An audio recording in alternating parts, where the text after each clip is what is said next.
in the fight against crime. Madam Speaker, the other solution I have is that it is time for us to arm the society. Any decent law-abiding citizen with a clean police record, no mental issues, or domestic violence conviction should be able to acquire a gun permit within 45 days of applying. Police statistics shows that over the last 10 years, 29 firearm holders have been murdered in Jamaica. 29. In addition, a total of 627 combined major crimes, including shootings, robbery, murder, larceny, have been committed against firearm holders.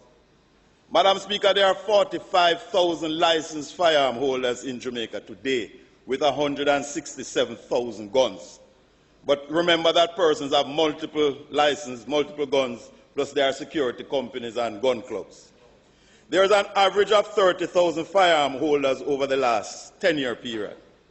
Therefore, some 0.09 or 1% of licensed firearm holders have been murdered over a 10-year period, or an average of 0.01 per year. At 627 combined incidents of crime against firearm holders, it shows that only 2% have been affected by crime over the last 10-year period, or an average of 0.2 per year.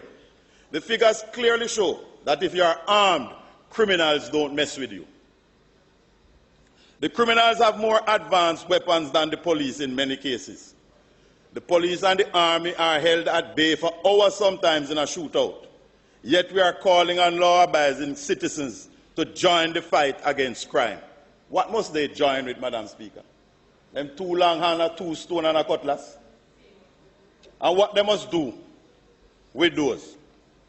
Madam Speaker, the long wait for a license sometimes criminalizes the process.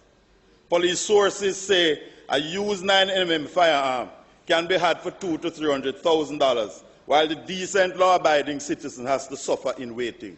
It is the long wait sometimes that helps to corrupt the system. We must level the playing field and give the advantage to the law-abiding person. Of course, people will say in objecting that Australia recently disarmed their society and they are okay. But Australia is not confronted by the factors that beset us. They don't have our historic crime rate, nor the amount of high-powered illegal weapons that is everywhere in Jamaica. Disarming works for Australia. It's fit for purpose for them. Let's wish them well and get on with a fit-for-purpose solution for Jamaica's problems. This way, when a criminal is about to break into your house, he has to pause and wonder how many guns are in that house. When they are planning to thief a farmer's crop or animals, they have to wonder if the farmer has a gun and what are the chances of getting shot. We must give back the advantage to the law-abiding citizen. Right now, the criminals have the advantage. Some will say if you open up gun license, criminals are going to thief people's guns. Madam Speaker, right now criminals can get bigger and better guns than what the legal system permits. Furthermore, the instances of a licensed gun being used in a crime is almost non-existent. It is time, Madam, to arm the society. Madam Speaker, we must resume hanging without delay.